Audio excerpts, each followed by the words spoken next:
So guys, I know it's been a little while since I've done a Paracord's trick video, and I've been busy with doing a lot of other videos. I've been having a lot of fun with those videos, but I did figure I wanted to get back and do another Paracord trick video for you guys. And this is one I've been debating about doing for quite a while, and it's primarily because it's just such a consumer of Paracord. But if you couldn't tell by the hat and this ring, this is, I'm not even sure what to properly call this device, so to speak. But essentially, this is what it does. It goes around your hat, and it sits here, and I'm going to go into explain a few reasons of why you might be interested in making one of these. Sorry if this looks a little bit off. It's a little bit difficult to get on a hat like this that's so floppy. So sorry if it doesn't look perfect, but this is pretty good. But yeah, so a few reasons why you might be interested in doing this is, one, for carrying the extra paracord. And this, as I kind of alluded to, carries actually quite a few feet of paracord.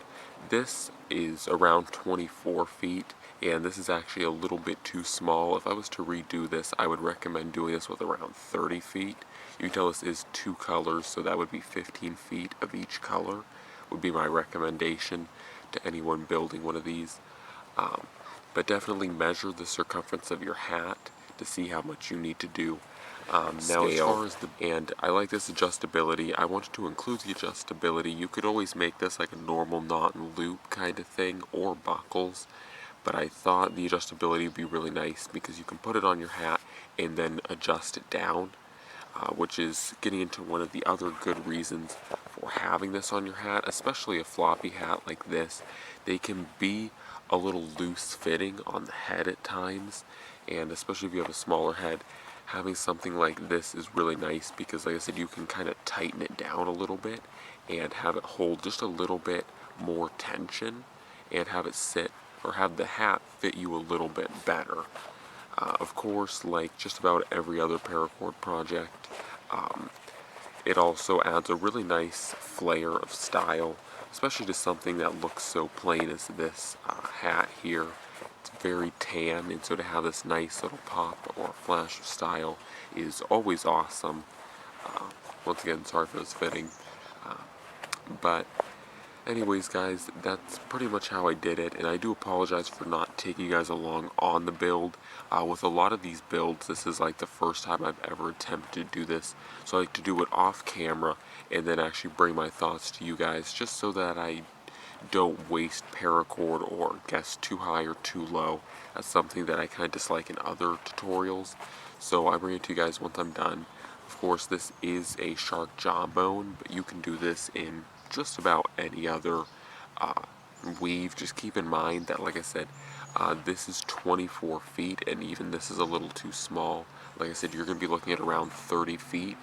So, and that's in a very basic weave, the shark jawbone slash cobra or Solomon knots or weaves are quite easy and do not take up as much paracord. So if you want to do this in an even more complex weave, you might be looking at somewhere close to 40 to 50 feet of paracord for this kind of thing. It's quite a bit, but could be quite handy in a survival situation.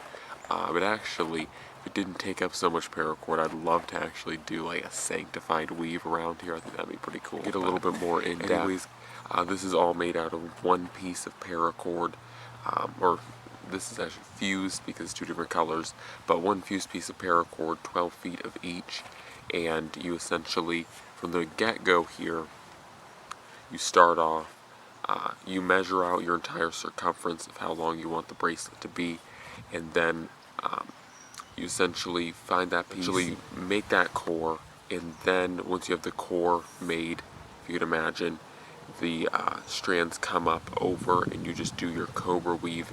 In this, it is important to do a cobra weave the first couple times.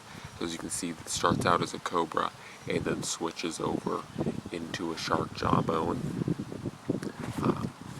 Hopefully that was clear, but if not, just look up the Mad Max style of bracelets, and that is how I did this. Like I said, I just did this a lot larger to accommodate fitting on a hat instead of on a wrist.